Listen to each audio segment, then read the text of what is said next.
Hey, Closet Busters, come on and gather around. It's time once again to kick down those closet doors of life. We're here to escape our BS, explore our fears, and elevate our self-expression.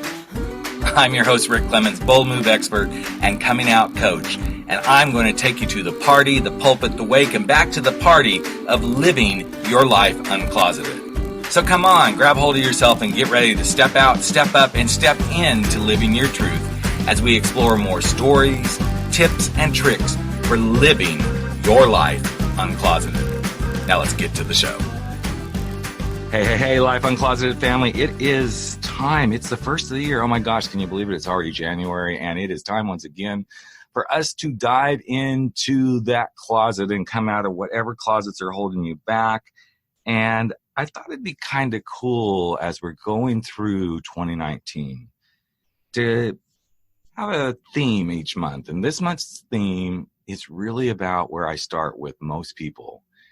It's about giving yourself this permission to do something, whether that's leaving your job, whether it's getting out of a crappy relationship, or saying, I'm going to give myself permission to lose weight and do it on my terms.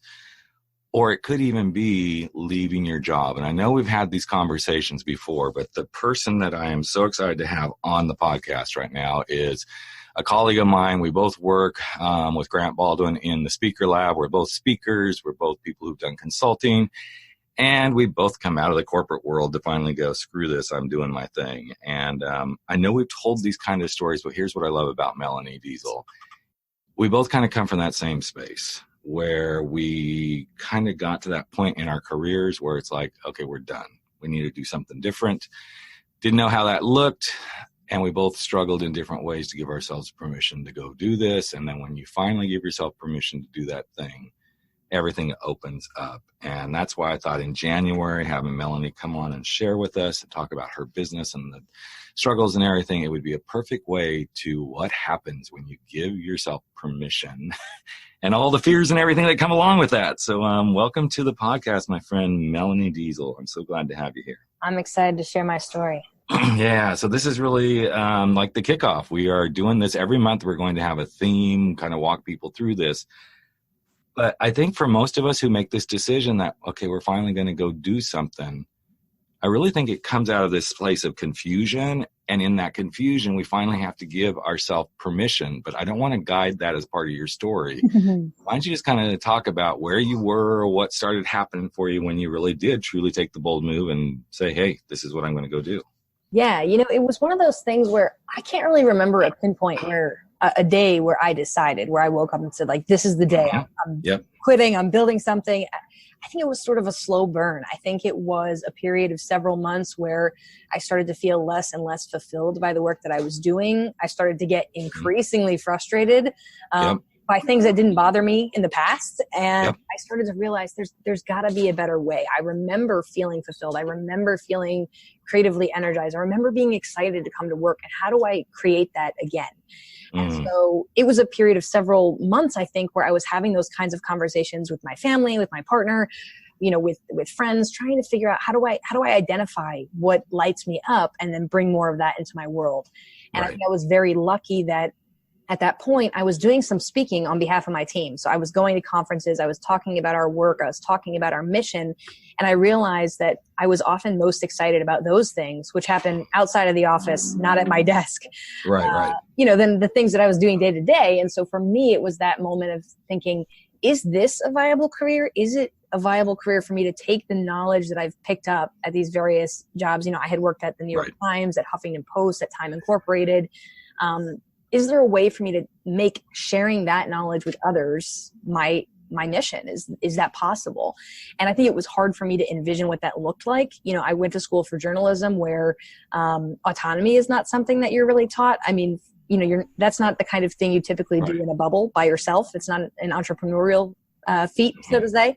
Right. You're also not generally expecting to make much money when you study journalism. So the idea that I could be a business person, that I could set up a company on my own with the intention of autonomously sharing knowledge with others and having that be a viable career was really a tough thing for me to conceptualize. And it was so helpful for me during that time to be able to find people who were doing pretty much exactly that. and whether that was other speakers and entrepreneurs, to surround myself with people who could give me a model for what that kind of life looks like. I think in so many ways, it's that if you can't see it, you can't be it kind of mentality, and surrounding myself with those people was really helpful for visualizing what that kind of life could look like. Yeah, and it's so interesting as you're sharing this, because there were 3 things that just came out of this. Out of everything, there's a lot there, but the question, is there a way? Having a hard time to envision it, and the idea that you could. These are so many things that are kind of the base elements of this whole, how do you make a bold move? How do you step out of that closet to be the thing you want to be and to live life on your terms? And those questions always come up. It's like, I don't know if I can actually see myself doing that. I don't know if there's a way. And is this idea something I could really do? And these are those things, whether it's about coming out of the closet in your sexuality or, stepping out of that corporate role. And most people get stuck right there and they spin. And I'm not saying you're spinning, but I love the concept that, for those few months you were like, okay, I'm in this. And I think this is the key moment that people miss, that this doesn't happen overnight. You got to give yourself the time to go do this stuff. And when I'm working with clients that's like, well, okay, I need to get this done now. I'm like, I know you want to get this done now, but you haven't let this percolate enough. If you go off now and do it, you're going to be right back here and we're going to be doing the same thing, 3 months to 6 months from now. I think a big thing for me of being able to overcome some of that spinning, to kind of break out of that cycle, like I said, was having people who could be a voice of reason, who could pull me out of those thought patterns, who could give me the examples and the encouragement that I needed. Mm-hmm. I've always said, I never really thought of myself as an entrepreneurial person. Again, I was expecting to be part of a big publishing machine and be reporting, and that's the career I envisioned. But my husband, at that point, he was just my boyfriend, but he was an entrepreneur. And so it was much easier for him to visualize that kind of life, to visualize those business models, to see how that would work. And having him by my side saying, yes, I know you can do this. I know people who can do this. And reminding me when I got nervous that this is going to be part of it. You're going to be nervous. You're going to wonder how it's going to work, but you got to sit with that and learn to embrace that. I don't know that I ever would have had the confidence to make that jump. I think I may have been desk frustrated for a long time if I hadn't had him sort of patting me on the back and pulling me aside and pushing me forward when I needed it. Right. And I think this is an important piece that people sometimes overlook. Yes, you can have friends that are like, oh, I'm going to encourage you. Okay, that's great. We need that piece of this too. But I also believe in my heart of hearts, finding the people who are doing this, doing that thing you're doing. Now, that doesn't mean your husband was speaking, but it's finding that group of people who can say, I've been there. I know, I hate to say I know exactly what you're doing because we all do it differently, but it's finding that right group. And when you find that right group, then you can pick up the phone and go, okay, this really sucks. And they can say, yeah, it does. But then here's some ideas and here's some concepts and you got to go through this. And sometimes we go for the friend thing, like, okay, I'll just have a good circle of friends. Absolutely. You need that piece because there's going to be an element that they serve. But what you need is the people who have already gone down this path. Yeah. And that are they push some of their own envelopes, and they're probably still overcoming stuff too. I like having people, and I consider you one of those people because you're like a few steps ahead of me right now in that speaking space, that I can go, okay, I'm kind of watching what somebody's doing. Oh, okay, got it. I get what they're doing. Not that I'm going to copy them, but it's like, okay, yeah, they've already kind of walked through this.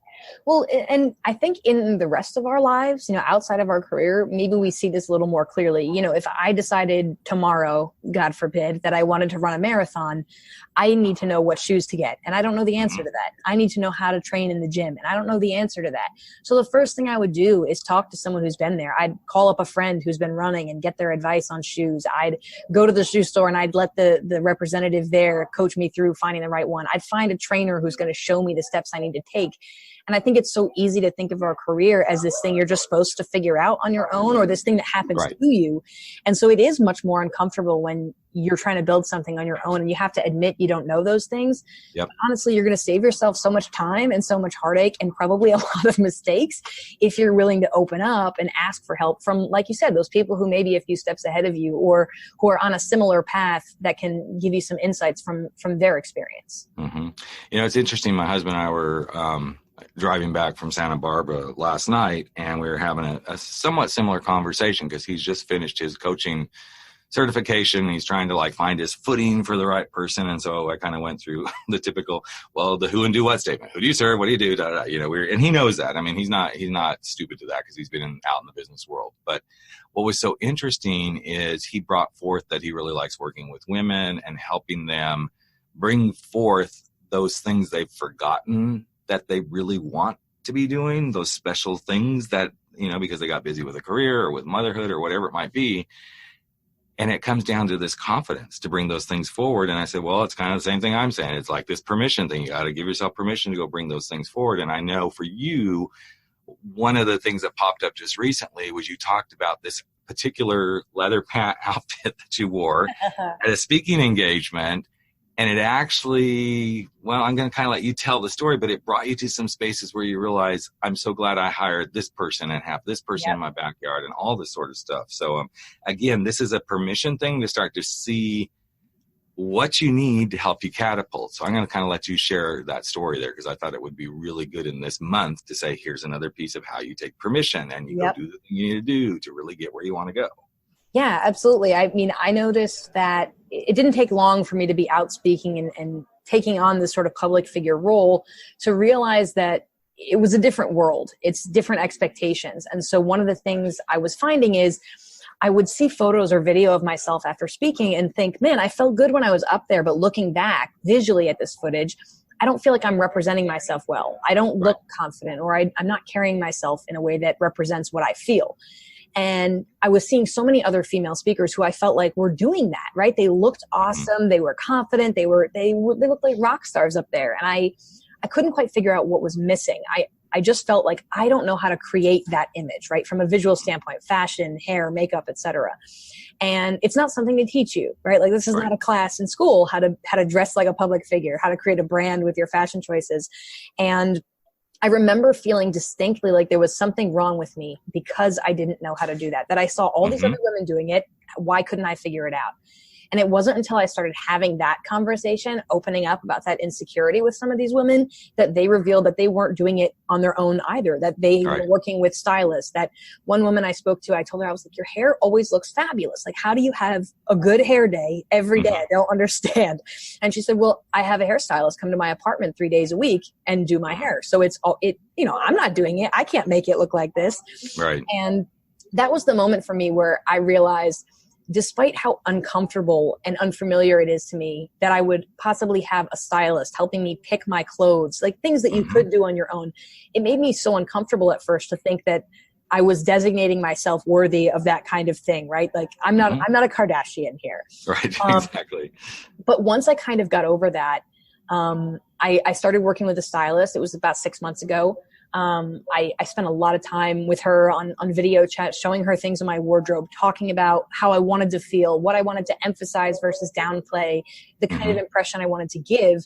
And she has given me so much. I mean, from a tactical standpoint, learning what sort of shapes and patterns and whatnot flatter my body shape, learning what kind of outfits go well together so that it makes packing for travel a lot easier. And just giving me the gift of being able to feel confident when I step up on stage. And so the story you mentioned is, about a week ago, I got my speaker evaluations back from an event. And one of the comments from an attendee was about my killer leather pants. And, I think for some people, the idea that someone's praising your outfit when you're up there delivering knowledge might seem creepy or like they were focused on the wrong thing. But for me, what that said is, I'm doing a good job. I've accepted this invitation to give myself permission to make some bold choices, to wear something I wouldn't. And I've had that recognized, that it was working, that it fit with my brand, that it gave the impression I was trying to give. And so it sort of validated for me that that is something that's important. And even if it feels weird, like for me to say I have a stylist seems, again, like a Kardashian thing to do. But to accept that that is something that supports my other goals, to be professional, to grow a brand. It's kind of an interesting emotional journey to say that, Sure. a pair of leather pants may have changed my own brand and my impression of myself. But I think it's really important to give yourself permission to get help on those things that you want to improve. It is. And whether it be becoming a better speaker or permission to go, okay, I really don't know how to maximize my revenue when there's like all these expenses going on. Yep. Whatever it might be. It may be that I don't really know how to manage my relationship when I'm traveling all the time and my spouse may not be. These are things that people often overlook, forget to think about because we get busy in the work. And then, one of the things that happened when I was at National Speakers Association this past summer was there was a panel where we put it together to talk about how do you integrate, well, it was all about spousal relationships and being in the business. But one of the big things that came up when we started polling people before we did the workshop was how do you reintegrate back into home life after being out on the road? Because there is the challenge there. It's like you come back, you're either really exhausted or maybe you just had 3 really great speaking gigs for the week and you're on a high and you walk in and your spouse is like, okay, well, life has sucked here because this has happened, this happened. It's like, how do you find that really beautiful balance? And again, I say it's that, I use the word permission again. It's like giving yourself permission to say, okay, hey, here's where we need some help. I can't do this on my own. I need to have, whether it's a therapist or whatever, working with us to go, how do we manage this and really make sure our relationship stays priority as much as what we're doing in our professional life. And I think it's critical to start looking at these things. And I love that you're focusing on this theme of permission as we start off 2019, because 2018 for me, starting with the stylist, was a year for me of giving myself permission and letting go and embracing that help in a way that I hadn't before. So working with the stylist was wonderful and has helped me on that front. But it's also the first time I let someone else handle my taxes and take that stress off my back. I joined my first mastermind. I embraced coaching. I went on a retreat for speakers and worked on my craft, mastering my craft. I hired an assistant to help make my business easier, to manage the day-to-day in a way that I didn't have the energy to do. So being able to see that growth over the course of 2018 has sort of emboldened me to do that even more as we move into 2019, because I've seen sort of the benefits of that. I've seen that bear fruit. And so it's something that I'm personally just trying to focus on, bringing those experts in and acknowledging those areas where, sure, I could learn to do all of these things, but is that where my time and my mind space are best spent? Probably not. That's really interesting that you brought that up. And this is going to be like Rick's true confession here. So over the past couple of months, I've really been like, okay, what is it coming at, into the end of 2018, it's like, man, I've been busting my ass trying to get some gigs, doing all this stuff, keeping the coaching piece is easy because I get those people pretty regularly. And then suddenly, now we're collaborating, working together, both of us with Grant as another side hustle for each of us. And as I started going through this, I thought, okay, what is it I really want to be doing in 2019? What is it that's like turning the crank on? And I kept coming back to like this center essence of where I started my, coaching practice and all this started to happen, coaching, speaking, all that stuff, was working with men coming out of the closet late in life. And I started feeling really tugged to this. And you know this because you've been following this all along the last few months, that I got tugged to really working with men and their stuff and men and masculinity. And in the past 3 weeks, it's really hit that, you know what, I want to go back to this center. I want to be this guy who's working with men that are older in their 40s, who really aren't doing that thing they want to do. And if they do it, they're really, truly going to embrace living life on their terms. It's giving them that permission. And as I started like, oh God, yes, I feel this. And even now, as I'm saying it, I'm feeling the goosebumps again. And so now I'm launching a new podcast in addition to this one that's going to be just centered around 40-plus-year-old guys.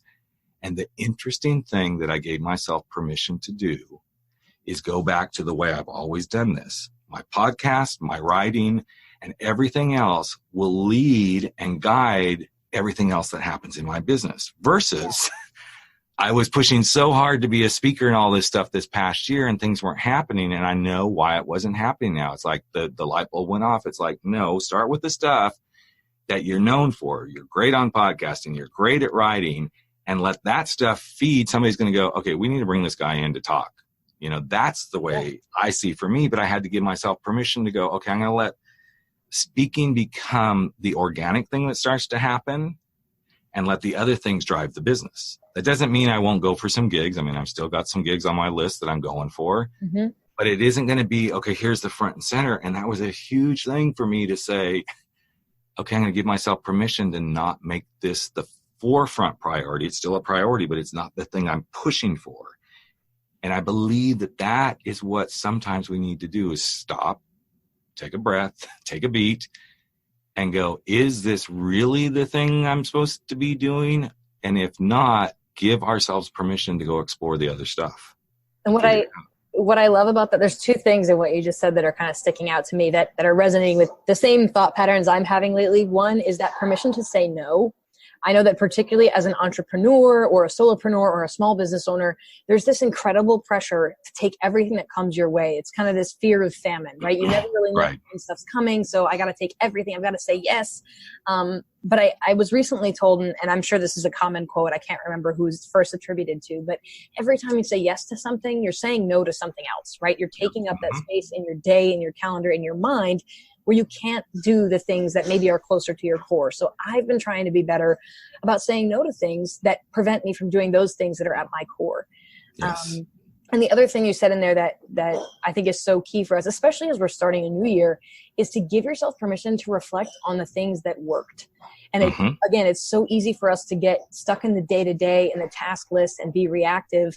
I just got back from a weekend with my mastermind where we gave ourselves that permission to reflect, what was my proudest moment? What are the things that lit me up? What are the things that made me happy? What are the things that, really gave me life and energy to keep moving forward? And the more time you spend thinking about those things, not only does it just improve your mindset, you're feeling happy, you're going back to those feelings of pride and happiness and joy. But it reminds you of what your core is. Sometimes it's not until you kind of step back and reflect that you see, man, when I'm doing ABC, I am at my best. I'm at my happiest and my proudest. And it reminds you that, XYZ is not where you should be spending your energy, because it doesn't give you those feelings. But unless you make time, dedicated time to sit there and ask yourself those questions about what lights me up, what gives me energy, what makes me happy and proud, you can't refocus on doing more of those things. Yeah. In fact, it's interesting that we're having this little conversation because the article just came out between Christmas and New Year's on Good Men Project, where I said, screw the goals, screw the resolutions, ask the questions. And it's like my top 10 questions to ask yourself at the end or the beginning of the year that have nothing to do with setting goals. One of the questions, my husband and I were out with a group of our friends. We went to this great Christmas market here locally, and it was all a bunch of gay men. And not that matters, but there is a piece to this story that matters. And so we're having a good time, and we sit down to all have dinner at this outdoor market. And my husband says, so guys, and he asks one of the questions. Now, most of these guys know that both of us kind of do this personal development work. Immediately, two of them got really uncomfortable. And I thought, okay, he asked whatever his question was, and everybody kind of answered. I said, okay, so I've got one. I said, what's the most uncomfortable thing that happened to you this year that you're so glad it happened, but you won't admit it? And it was so interesting because suddenly they were being asked questions that weren't about what's the goal you're setting. It's like, what's that thing? And, what did you learn from it? Because these questions are what move us forward. They're the things that open those doorways and get us going. If I hadn't asked myself the question, do I really want to be pushing this hard again this year to get speaking gigs? Or would my time be better spent really crafting this new podcast and stepping back into writing and doing the thing that I really love and letting that happen? I could be starting this year right now pounding my head against the wall, and I'm not. Okay, I'm pounding it against the wall in a different way, but I'm pounding it against the wall and I kind of like it, It's like a positive end. Yeah, exactly. But I love it. So since I brought that article up, I will make sure it is on the show page here because it is interesting, 10 questions you should be asking yourself instead of setting goals and all this other stuff. So. I think one of the things that's key for me at the end of a year too is I tend to find myself very focused on business, right? So thinking about business goals and business growth and what's working, what's not, where's the revenue coming from. I have to make it a point for myself to ask about that in a personal way too. It's one of the things I'll ignore or forget if I don't do it with intention. So asking, when did I feel my healthiest? When did I have my most energy? How much sleep do I need to be getting? For me, one of the choices I made earlier this year was to see a therapist every single week because it helps keep me centered, helps keep me focused, helps keep me happy. So making sure that as you're doing this sort of end of year review, that you're also making a specific point to think about your physical health, your mental health, because it's easy for us to set aggressive goals for sales, for business, for career, and to sort of forget that we are a creature that requires nurture, and sometimes you need to be just as intentional about the actions you take and the things you say yes and no to from that perspective as well. That reminds me of something that Elizabeth Gilbert, Eat, Pray, Love, Big Magic. And I'm trying to remember, I think it's in Big Magic, but it may have also been, I heard her say this on a podcast too. It's actually in Big Magic. So when Big Magic was getting ready to come out, she talks about, okay, the book tour is coming up and here we go. And she just finally hit a wall and she told her publicist, we're going to Canada. I think it was Toronto or Montreal or somewhere. And the publicist comes back and says, yes, and we have this one, this one, this one, this one. And Elizabeth said, I said, great. We're going to be there for one day. Pick the two that make the most sense to do. Yep. And the therapist or her publicist came back and said, well, I can tighten the schedule and we can do all four. And Elizabeth said, great. Pick the two that makes the most sense to do. Because, and these are her words that tie to what you just said, I have to take care of my animal. And if my animal isn't doing well, I will not be doing well. Mm-hmm. And she sees her body as it's our animal. It's our mammal. We're mammals. Yeah. So our animal, if we're not taking care of our animal, we can't do anything else. And it was such a powerful statement in that book. That was something that I intuitively know this for myself, but I have to remind myself every once in a while, going to the gym just isn't about trying to lose weight and all that. Going to the gym is that break in the middle of the day for me that says, okay, you get to step away. Even if it's only for 30 minutes, you're stepping away from everything else. You're just being present there. If it's a walk, I'm stepping away. It's this mental well-being. I have, like you do, I have my masterminds. Those are key critical to me, not only for my business, but for my mental well-being, because we are out here doing this stuff on our own. And this permission to give yourself some stuff that may be out of the norm of what you think you need is really the gist of this conversation today, is what is it you need to give yourself permission to go do, whether it's leave the job, whether it's get a therapist, have a stylist, take that gym time, have conversations with people who are in the same space that you are. Give yourself permission to realize you are not alone and everybody else is actually pretty much going through the same stuff. They just may be a few steps ahead of you or a few steps behind you, and that's what makes the difference. And I think the beautiful side effect of embracing that whole process is that if you open up about it to other people, you will find a depth of connection that you did not even realize was possible. That being able, like we were talking about earlier, talking to other speakers about how to keep your relationship at home strong.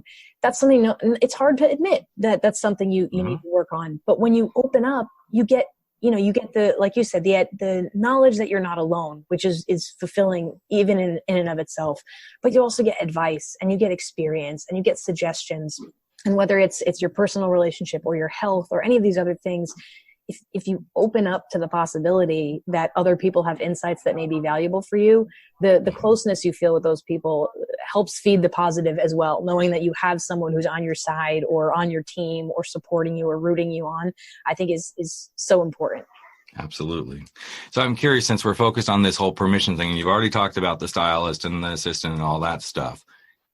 As we get ready to wrap up here, and I'm going to go first since you kind of already shared stuff, but I'd love to know if there's one other thing that kind of sticks out in your mind that you gave yourself permission to do this year that you're really glad you did, or something you want to give yourself permission to do this coming year. So I know for me, the thing that I recently gave myself permission to do was kind of like I already decided, I'm not going to make my speaking the focus. I'm going to let other stuff become the focus.